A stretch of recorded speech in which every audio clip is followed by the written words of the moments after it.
குறிப்பாக இந்த கிருஷ்ணகிரி தனியார் பள்ளி விஷயத்தை நம்ம பார்க்கிற பொழுது தனியார் பள்ளிகளில் வந்துட்டு இந்த என்சிசி கேம்ப் நடப்புறதுக்கு வாய்ப்புகளே கிடையாது. இது அரசு உதவி பெறும் பள்ளிகள், அரசு பள்ளிகளில் தான் என்சிசின்றது வந்து கேம்பெல்லாம் நடக்கும். அது ஒருத்தரா 2 பேர் என்பது கேங்காகவே ஒரு டீமாகவே சேர்ந்து என்ன பண்ணியிருக்காங்கன்னா அந்த பொண்ணை அப்யூஸ் பண்ணியிருக்காங்க அப்படின்னு.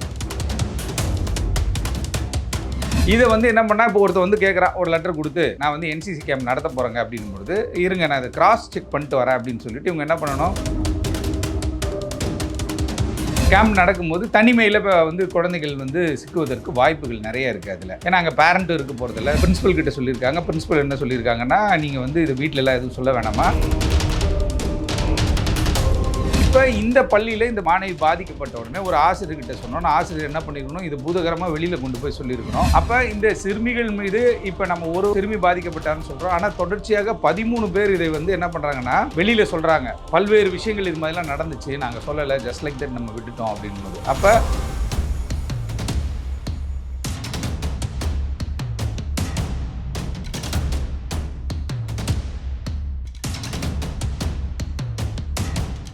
எல்லோ பாயிண்ட்ஸ் நேயர்களுக்கு வணக்கம். இன்னைக்கு நம்ம கூட அட்வொகேட் சார்லஸ் வெற்றிவேந்தன் தான் இருக்காங்க. அவங்க கூட தான் பேச போறோம். வணக்கம் சார். வணக்கம் சார். இந்த கொல்கத்தா டாக்டர் கேஸ் பத்தி பலரும் பேசிட்டு இருக்கும்போது நம்ம தமிழ்நாட்டில் அதுவும் கிருஷ்ணகிரியில் 13 வயசு ஸ்கூல் படிக்கக்கூடிய பொண்ணை என்சிசி மாஸ்டரே வந்து அப்யூஸ் பண்ணியிருக்காரு.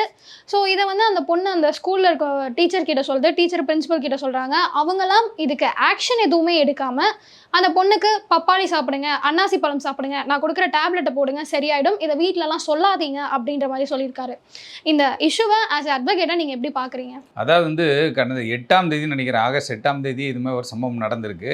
பொதுவாகவே தமிழ்நாட்டை பொறுத்த வரைக்கும் வந்து அரசு பள்ளிகள், அரசு உதவி பெறும் பள்ளிகள், தனியார் பள்ளிகள் அப்படின்னு சொல்லி இருக்குது. அப்படி இருக்கும் பொழுது இந்த பள்ளிகள் பல்வேறு நிறைய, அதாவது சிட்டிபாபு கமிட்டின்னு சொல்லிட்டு 2011க்கு முன்னாடி நினைக்கிறேன், அப்போ வந்து அவங்க என்ன பண்ணாங்க அப்படின்னு கேட்டால் நிறைய ரூல்ஸ் அண்ட் ரெகுலேஷன்லாம் ஃப்ரேம் பண்ணாங்க. இந்த ப்ரைவேட் ஸ்கூல் சம்மந்தப்பட்ட விஷயங்கள், எவ்ரி 1 கிலோமீட்டர் வந்துட்டு டிஸ்டன்ஸ் இருக்கணும் ஸ்கூல்ஸ்க்குன்ட்டு.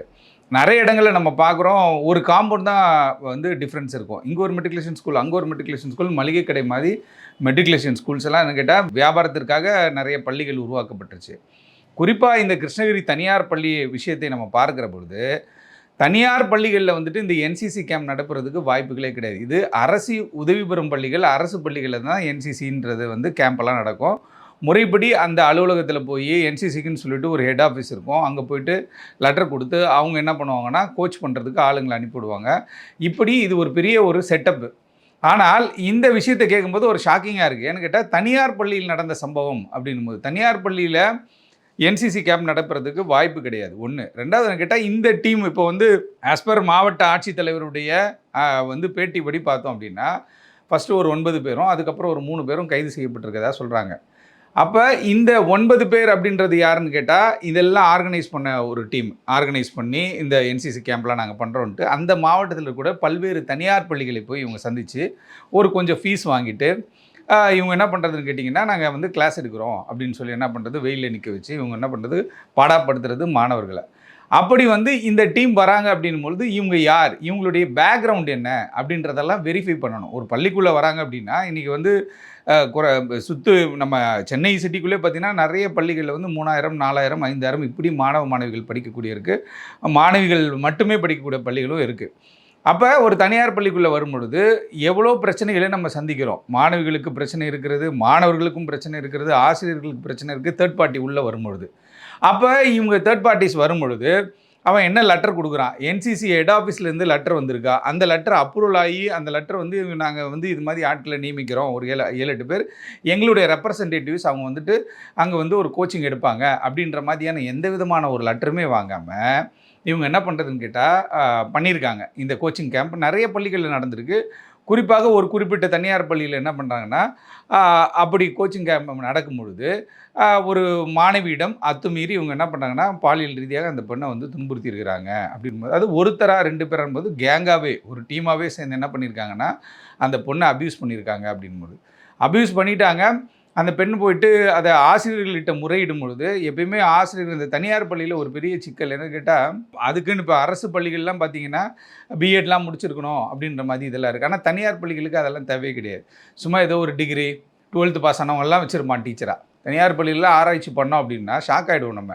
12th படித்தவன், அதுவும் இல்லாமல் கிட்ட இந்த டிகிரியில் டிஸ்கன்டினியூ பண்ண டீமு இதெல்லாம் பார்த்தீங்கன்னா அவர் கரஸ்பாண்டன்ட்டுக்கு தெரிஞ்சவர் சார் அப்படின்னு சொல்லிட்டு அவன்லாம் ஒரு ஸ்டாஃபாக இருப்பான். நான் டீச்சிங் ஸ்டாஃப்னு போட்டு வச்சுருவாங்க. அப்போ அந்த நான் டீச்சிங் ஸ்டாஃப் என்ன கேட்டிங்கன்னா அவன் ஸ்கூலுக்குள்ளே ஒரு பெரிய பந்தா பண்ணிட்டு சுற்றுவான். இப்போ இந்த தனியார் பள்ளி நிர்வாகம் அந்த பிரின்சிபல்னு ஒரு கேரக்டர் இருக்காங்க. அந்த பிரின்சிபலுடைய வேலை என்ன? எல்லாத்தையும் இன்விஜிலேட் பண்ணணும். ஆசிரியர்கள் எப்படி இருக்காங்க, மாணவர்கள் எப்படி இருக்காங்க, இந்த ஸ்கூலில் வந்து என்னென்ன நம்ம இம்ப்ரூவ் பண்ணணும், அப்போ அந்த விஷயங்களை கரஸ்பாண்டன்ட் கொண்டு போகணும்.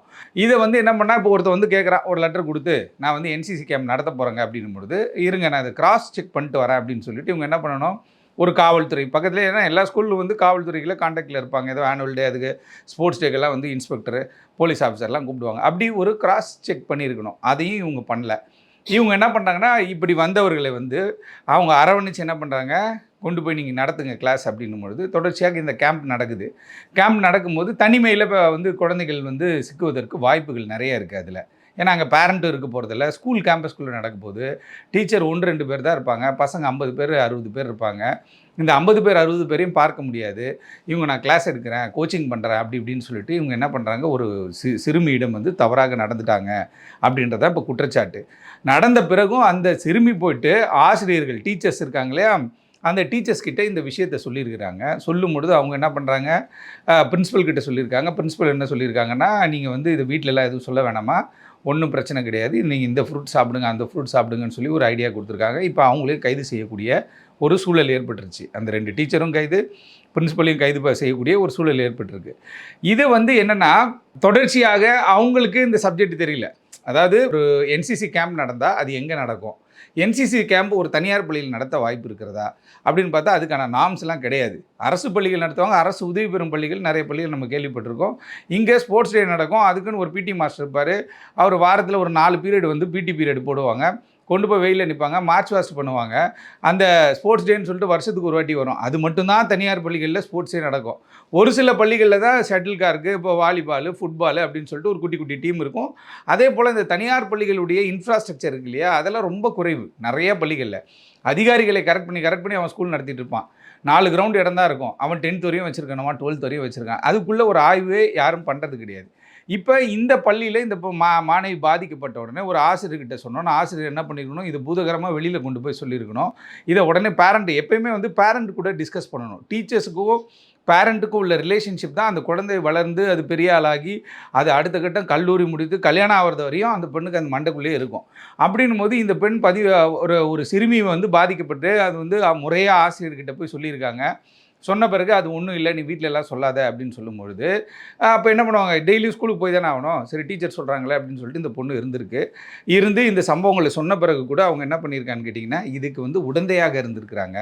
ஏன்னா இது தொடர்ச்சியாக நடந்திருக்கும், பல பள்ளிகளில் நடந்திருக்கும். பல பள்ளிகளில் ஆசிரியர்களை கைக்குள்ளே போட்டுக்கிட்டு ஒரு சில விஷயங்கள் நடப்பதற்கு வாய்ப்புகள் இருக்குது. ஏன்னா நம்ம வந்து சப்ஜெக்டுக்குள்ளே போய் பார்க்கும்பொழுது பார்த்திங்கன்னா இது அங்கே தொடர்பு இல்லாமல், ஆசிரியர்களோட தொடர்பு இல்லாமல் இப்படி தனிமையில் வந்து மாணவிகளையோ கொண்டு போய் இவங்க வந்து அப்யூஸ் பண்ணுறதுக்கான வாய்ப்புகள் கிடையாது. அப்போ அவங்க ஒரு சிலருடைய கனெக்டிவிட்டி இந்த வழக்கில் இருக்கும். அப்போ இந்த குழந்தை பாதிக்கப்பட்ட உடனே இவங்க டீச்சர்ஸு நடவடிக்கை எடுக்கலை. ஒரு வாரம் ஆன பிறகு உடம்பு சரியில்லாமல் போகும்பொழுது அவங்க பேரண்ட் ஹாஸ்பிட்டலுக்கு கூப்பிட்டு போகிறாங்க. ஹாஸ்பிட்டலுக்கு கூப்பிட்டு போகும்போது தான் இந்த விஷயம் தெரியுது.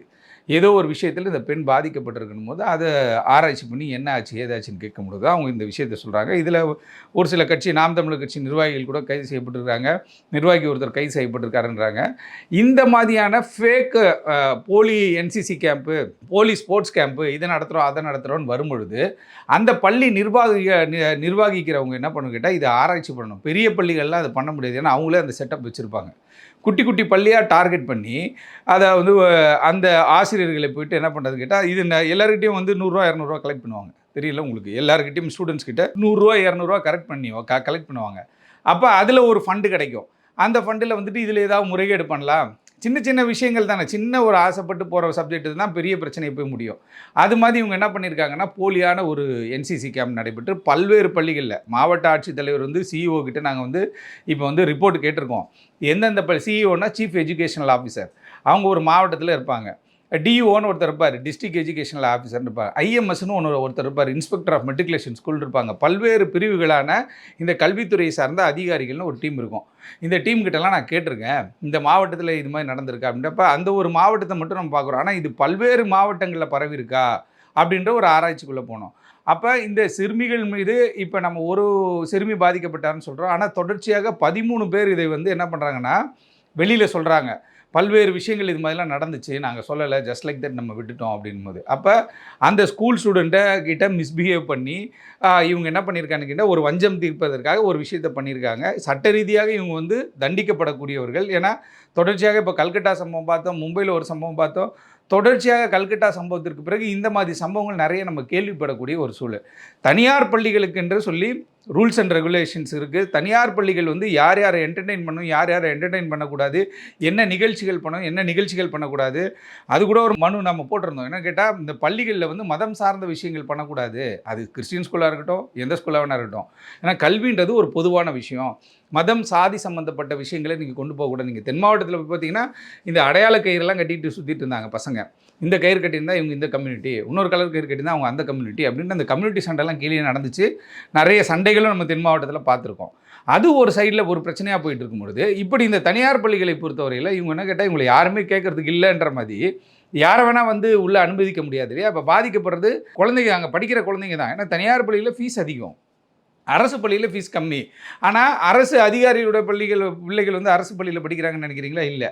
அந்த ஒரு சட்டத்தையே கொண்டு வரணும். அரசு வேலையில் இருக்கிறவங்க, அரசு சம்பளம் வாங்குறவங்களுடைய பசங்கள்லாம் அரசு பள்ளியில் தான்ப்பா படிக்கணும். கவர்மெண்ட் ஸ்கூலில் போய் மரத்தடியில் உட்காந்து படிங்கப்பா அப்படின்னு வந்தால் படிப்பாங்களா? படிக்க மாட்டாங்க.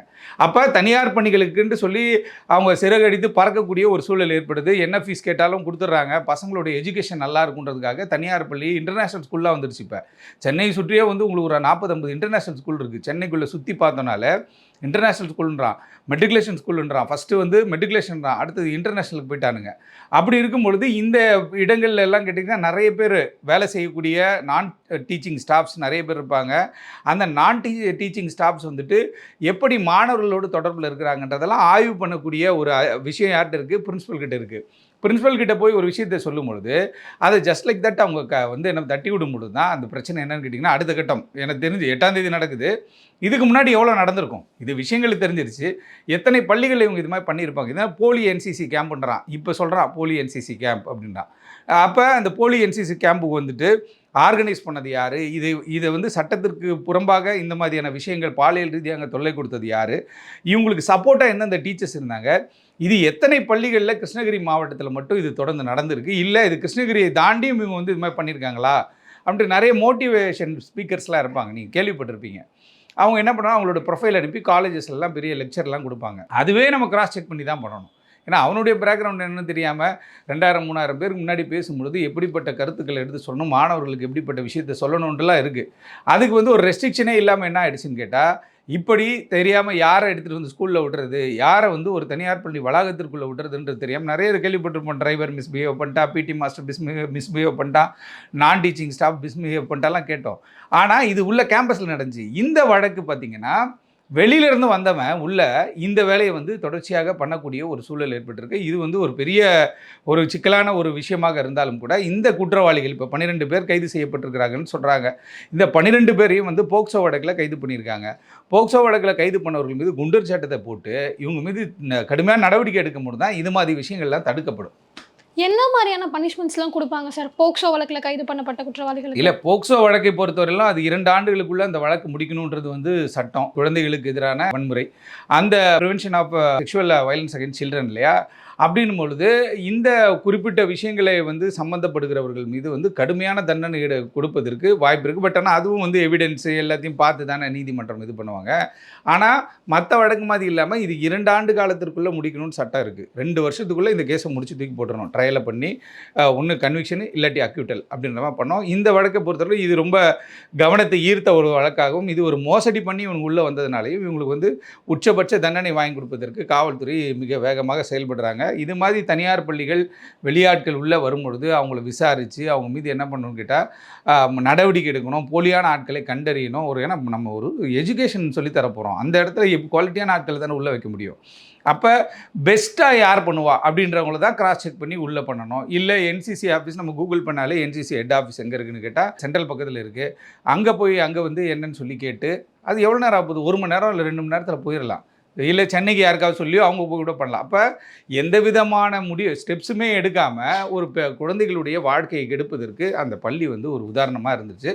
ஆகவே தான் இந்த பள்ளியினுடைய ஆசிரியர்கள் எல்லாமே கைது செய்யப்பட்டுட்டு வராங்க. தொடர்ச்சியாக வந்து விசாரணை நடைபெற்றிருக்கு. டிஓ கிட்ட ரிப்போர்ட் கேட்டிருக்காங்க. டிஸ்ட்ரிக்ட் ஃபுல்லாகவே வந்து எங்கெங்கே இந்த மாதிரி கேம்ப் நடந்தது அப்படின்றதுக்காக கேட்டிருக்காங்க. கண்டிப்பாக இவர்கள் மீது குண்டர் தடுப்பு சட்டம் 100% பாய்வதற்கு வாய்ப்பு இருக்கிறது. நன்றி சார். நன்றி.